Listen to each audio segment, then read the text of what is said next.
Cristo. Nós tivemos sobre a pequena breve semana passada com a notificação dos senhores e senhoras sobre o mandamento do curso, do DE, da área da confirmação. Eu vou só fazer uma breve revisão aqui, vou dar uns 5 minutinhos até, só para situar os que estavam na semana passada, onde nós paramos, e aí nós seguimos dali em diante. Tudo bem? Pode deixar aí. Tudo bem. Meu nome é Diego Mendes Ferreira. Eu faço parte da comunidade USP, sou professor do programa de pós-graduação, especialização, aperfeiçoamento aqui, e ministro alguns cursos de extensão também. A minha área de formação inicial é na área de ciências exatas, formação em química, especialização, pesquisa de doutorado na área de ciências da saúde. E eu tenho discutido há alguns anos já a questão da...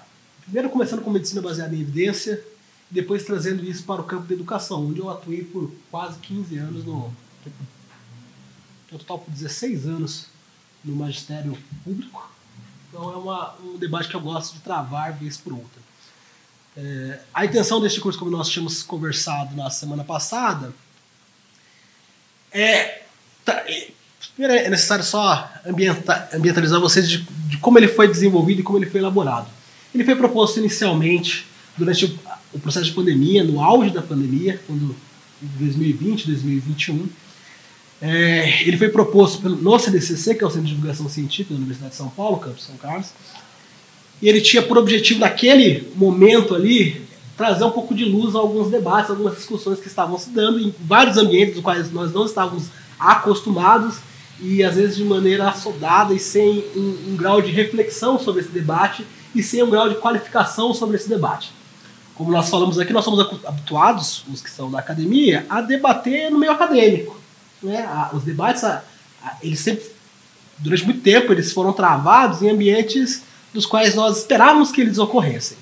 Eles ocorriam nas universidades, eles ocorriam em ambas as áreas da ciência, né? Em todas as áreas da ciência, mas eles ocorriam em ambientes privilegiados, como os debates políticos ocorriam em locais onde se esperava que esse debate ocorresse, os debates no campo jurídico ocorriam onde se esperava que eles ocorressem, os debates científicos ocorriam onde se esperava que eles ocorressem. E, recentemente, nós começamos a ter esses debates em ambientes não tão esperados, como na mesa do jantar. De um tempo para cá, se começou a discutir na mesa do jantar as decisões de um determinado ministro, ou as decisões sobre a perspectiva de uso ou não de uma determinada vacina, ou a expectativa sobre o tratamento ou não de saúde para uma determinada doença, em ambientes onde nós não estávamos acostumados que isso ocorresse.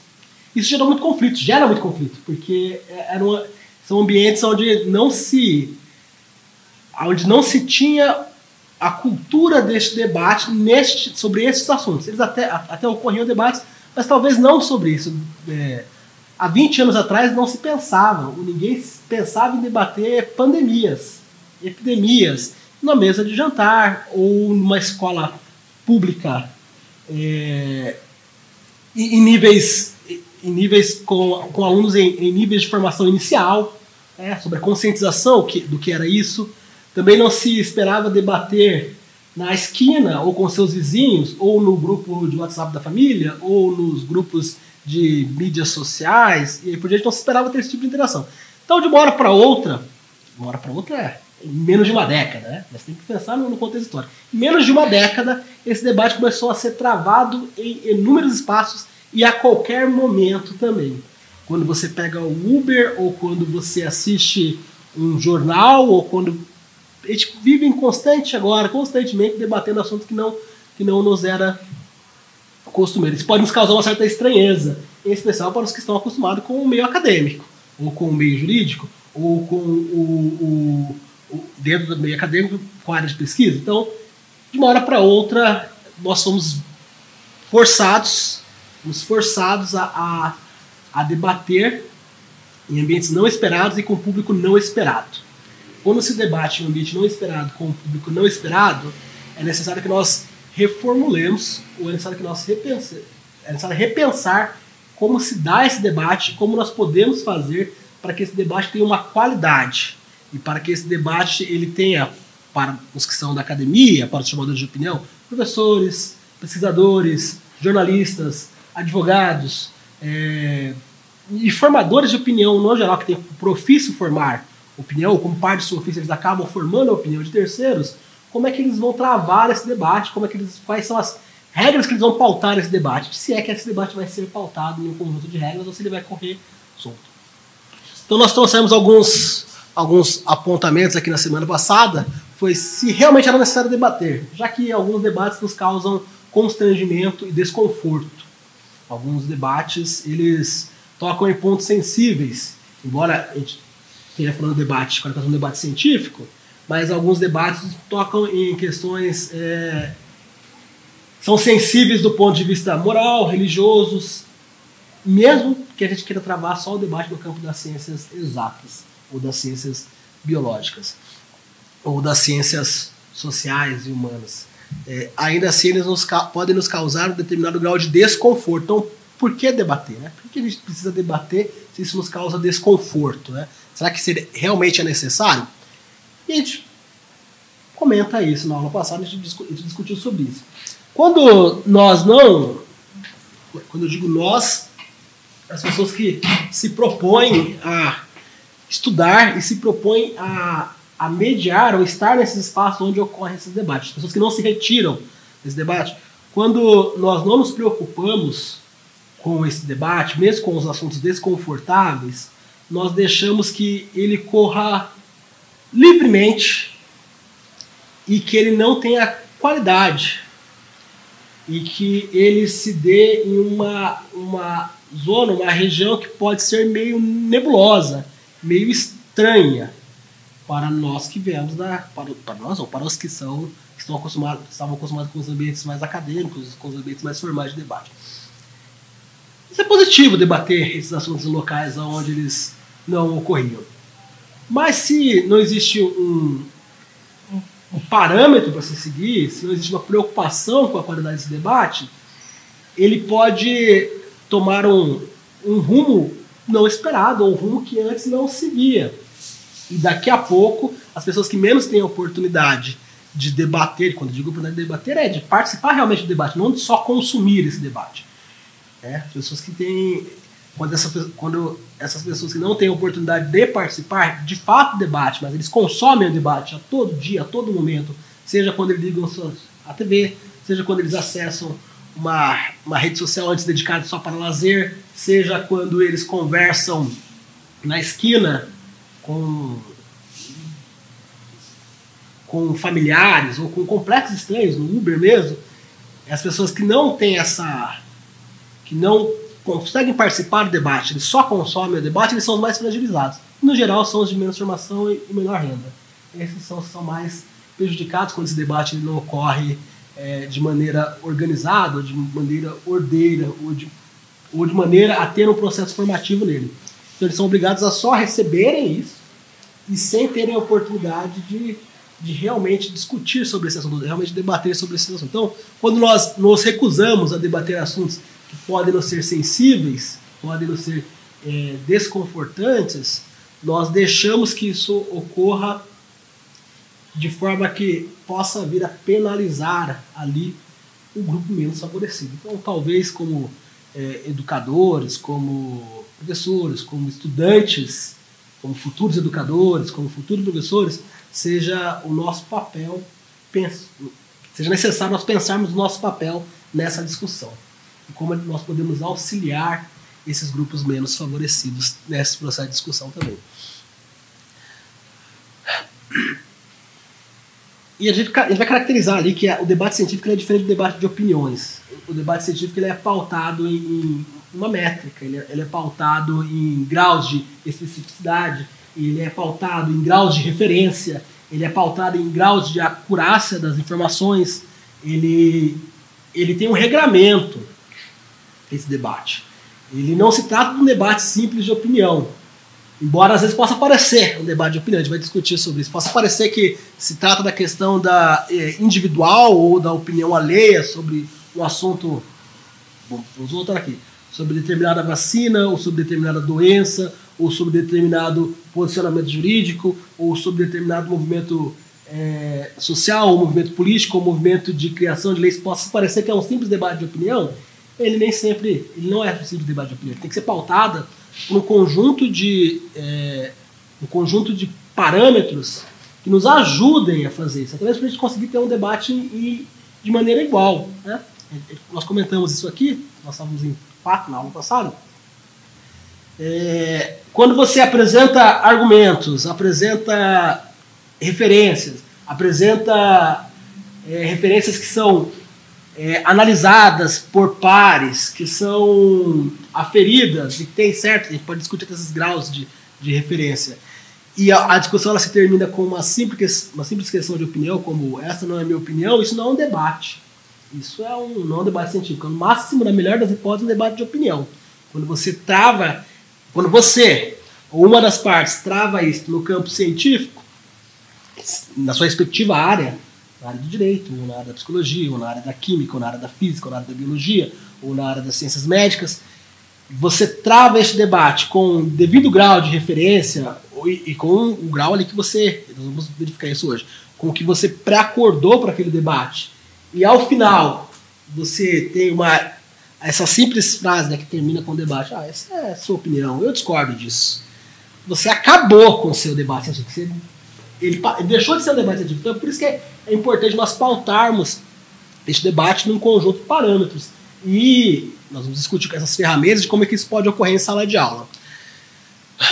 Também nós discutimos que pode ser necessário nós debatermos algumas coisas que antes nós não debatíamos, ou que faziam anos, talvez, que nós não debatêssemos, como se tortura é bom ou é ruim, como se nós devemos vacinar menores ou não, como se regimes autoritários são bons ou não, se eles obtêm resultado ou não, o pessoal da direito da história, se a mistura entre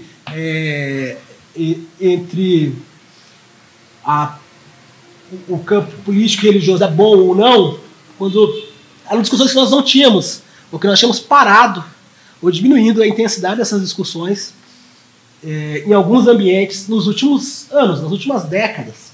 E de repente nós voltamos a debater tudo isso. Eu estou sendo bem generalista só para cobrir a aula de semana passada. Por que às vezes nós temos que fazer? Porque a gente tem a perca de uma geração, ou de uma memória. Todos aqui que têm menos de 40 anos, menos de 50 anos, menos de 40, vamos colocar aí, eles muito pouco viram pessoas morrerem de tuberculose, pneumonia, tifo, terem problemas com paralisia infantil, terem problema com sarampo. Por quê? Porque havia um conjunto de um pacto já tinha sido debatido com a sociedade, esse pacto já tinha ocorrido, já se dava por um assunto vencido, já se tinha uma aplicação das consequências reais desse debate, que foi travado anteriormente, talvez não no campo mais popular, mas na academia e nos meios oficiais. Então não se discutia mais isso. Se discutia muito pouco, só se reafirmava o que nós já sabíamos. E de uma hora para outra, nos últimos anos. Nos últimos anos, parece que nós tivemos que voltar a discutir isso. Por quê? Porque a geração que tinha memória do que era a paralisia infantil, do que eram os pacientes que eram isolados por tuberculose, por tuberculose em si, essa geração ela foi passando, ela veio a falecer, ou ela veio a ter menos protagonismo social, veio a ter menos protagonismo nesses debates, ou nos meios acadêmicos mesmo, ou no nosso convívio diário. E aí com isso você se vê obrigado a rediscutir isso. Coisa que você há 5 anos, 10 anos atrás, você não via a importância de se debater. A gente citou aqui como exemplo o vírus do HIV e os acometimentos que nós tínhamos para o soro positivo. Esse foi um debate muito intenso na década de 90. Todo mundo que vive na década de 90, início dos anos 2000, início dos anos 2000, debateram isso, participaram das discussões, viram como o sistema de saúde reagiu, viram como existia a questão dos profissionais de saúde, lá no início da década de 90, ao tratarem pacientes que manifestavam ali os efeitos da doença, do vírus, da doença, e fazia parte da sua discussão, da discussão midiática. Nós víamos as pessoas morrendo, nós víamos os atores morrendo, nós víamos os cantores morrendo, nós víamos personalidades importantes morrendo. Então era um debate vivo, e em algum momento isso foi pacificado. Olha, não é algo bom, temos que tomar as medidas protetivas necessárias, temos que tratar com respeito os portadores, os que tratar a saúde dos que manifestam-se em grau mais avançado, temos que educar uma geração para que essa geração não se contamine, não esteja exposta. Isso foi pacificado. Agora parece que não está mais tão pacificado. Esse debate ele diminuiu a sua frequência nos últimos anos no meio escolar, no meio acadêmico, tirando os especialistas, muitos especialistas, que vão discutir a questão da vacina, a questão dos tratamentos, etc. Ele quase não ocorre. E do ponto de vista social e midiático, ele praticamente desapareceu. E agora você tem uma geração que está se contaminando novamente. E tem aumentado, na última década, ano a ano, o número de... Tem aumentado ano a ano o nosso número de contaminados e o número de pessoas que evoluem para um estágio mais grave da doença. Por quê? Porque esse é um debate que deixou de existir, mas a gente perdeu uma geração inteira que debatia sobre isso, que discutia sobre isso e que era bem conscientizada, que era bem consciente, ou que dedicou ali anos da sua vida a conscientizar outras pessoas. E aí, se você for fazer esse debate hoje com um adolescente em idade sexual ativa, não parece que é algo tão importante mais. Para eles não parece ser algo tão grave, porque eles não faz parte mais do cotidiano deles, não faz mais parte da mídia diária, não faz mais parte das campanhas em determinadas épocas festivas. Então, é necessário se rediscutir isso. Então, por quê? Porque a gente perdeu essa geração, uma geração inteira formada sobre esse assunto.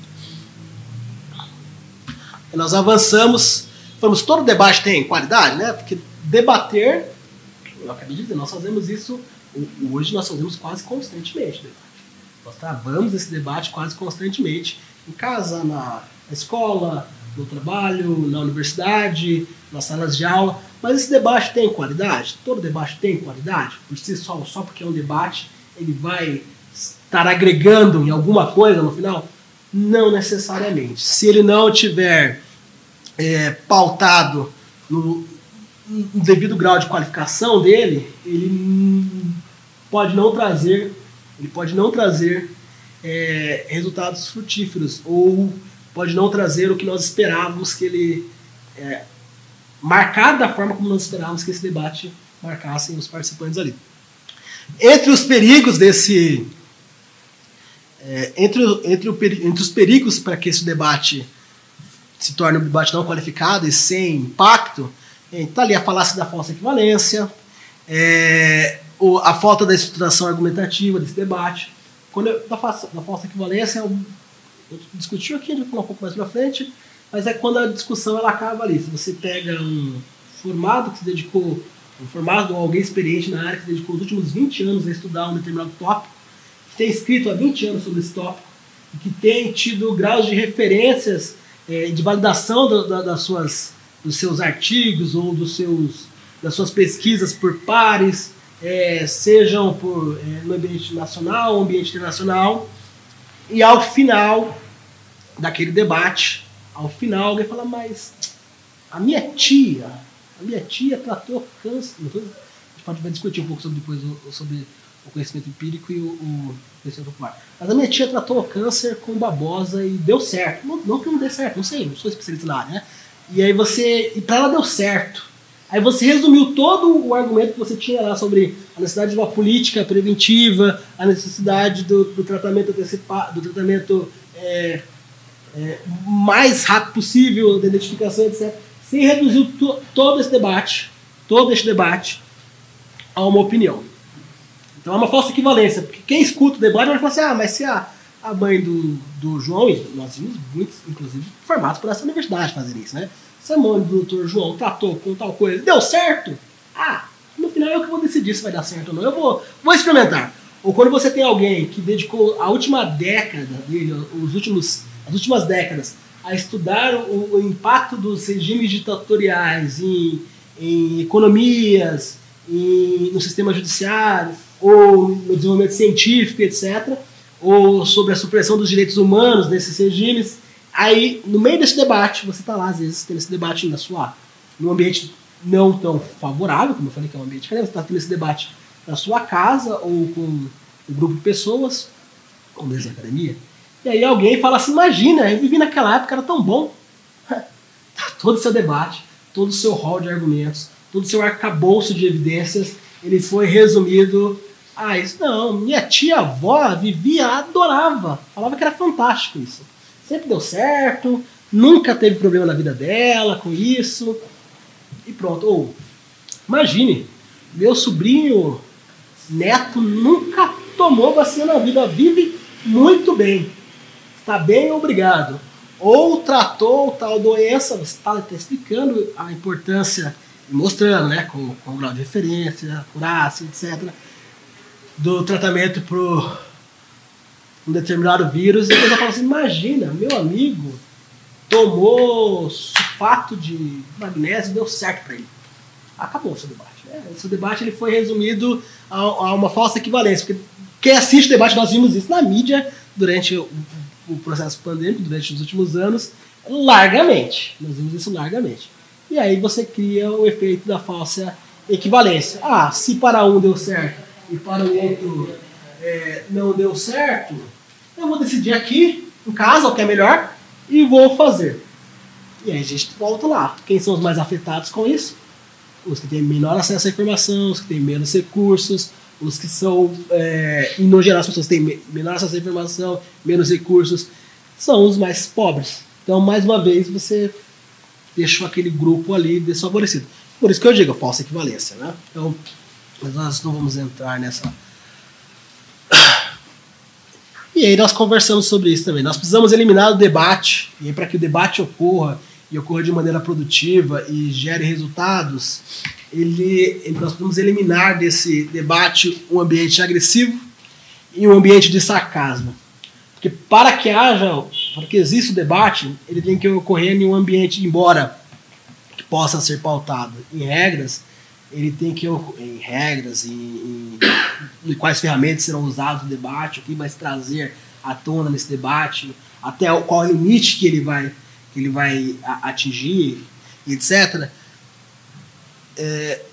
Se esse ambiente for um ambiente hostil aos que estão participando do debate, e eu penso em uma sala mesmo de aula, aos que estão participando desse debate, ele não vai ocorrer da maneira apropriada, porque as pessoas vão ficar intimidadas. Nós vimos isso também durante esse processo de pandemia.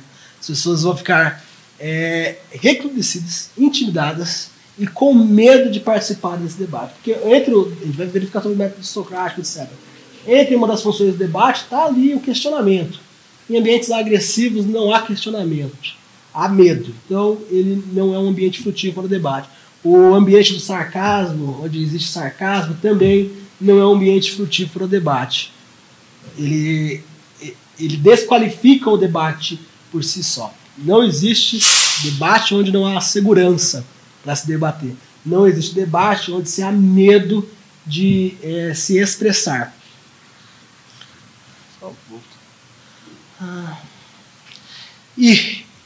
Eu avancei, mas eu só vou retomar esse ponto aqui por último.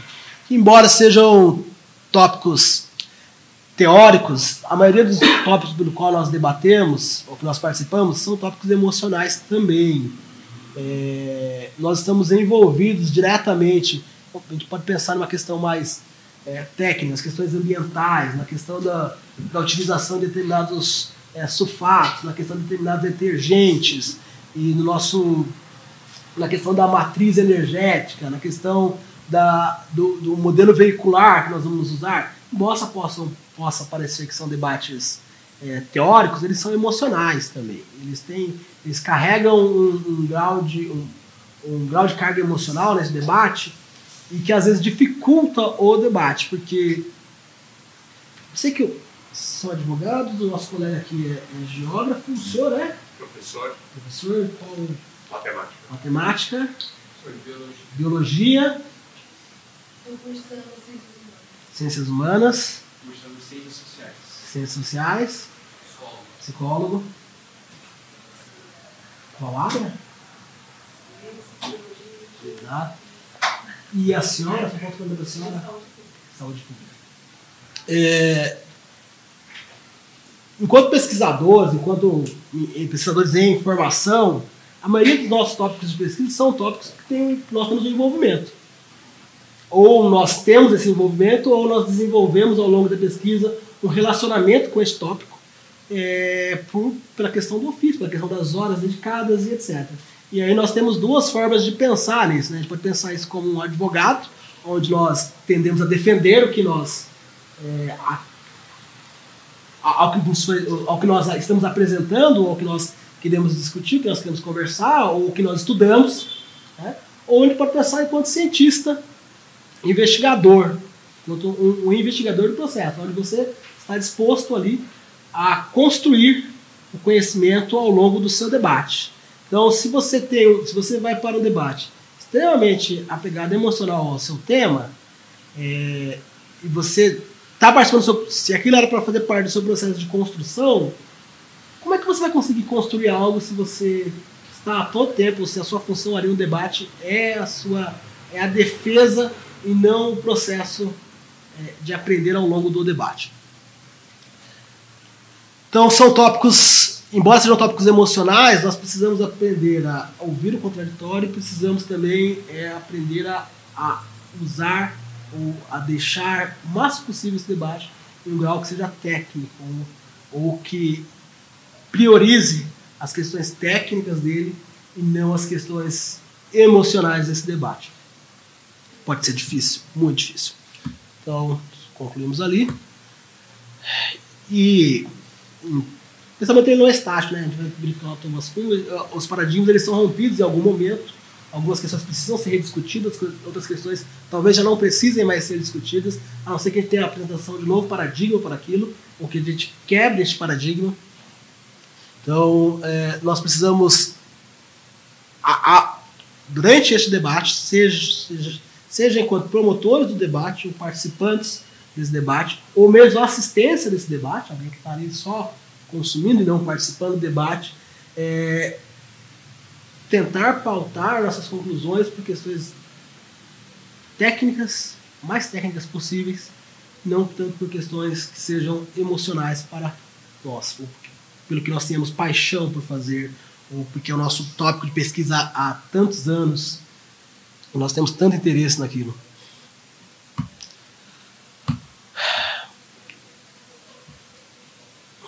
E aí a gente chega a discutir isso. Quais são os objetivos do debate? Desenvolver espírito crítico, desenvolver habilidades para a vida, desenvolver a habilidade do contraditório, dar espaço ao contraditório. São habilidades que nós vamos levar realmente. O curso é pensado para educadores, né? E para formadores de opinião. Se você consegue ajudar o seu aluno a desenvolver esta capacidade de participar desses debates, de obter durante o debate um processo formativo, de ajudar na construção do seu processo formativo, ele vai carregar isso para o resto da sua vida. Ele vai afetar ali a capacidade dele de concentração sobre determinados tópicos, pode afetar a capacidade dele de criatividade, ele pode aumentar o repertório teórico dele e dentro do repertório teórico a capacidade discursiva dele. Então são alguns dos possíveis impactos que nós temos para a vida na formação dos debatedores ali. E para a audiência em si, quando ela participa de um debate, ela tem a possibilidade de ouvir, de analisar, de verificar as referências, etc., ela pode desenvolver o espírito crítico. Ela consegue desenvolver um espírito crítico ao receber informações, ao processar, não só receber aquilo e pronto, mas ao processar essas informações.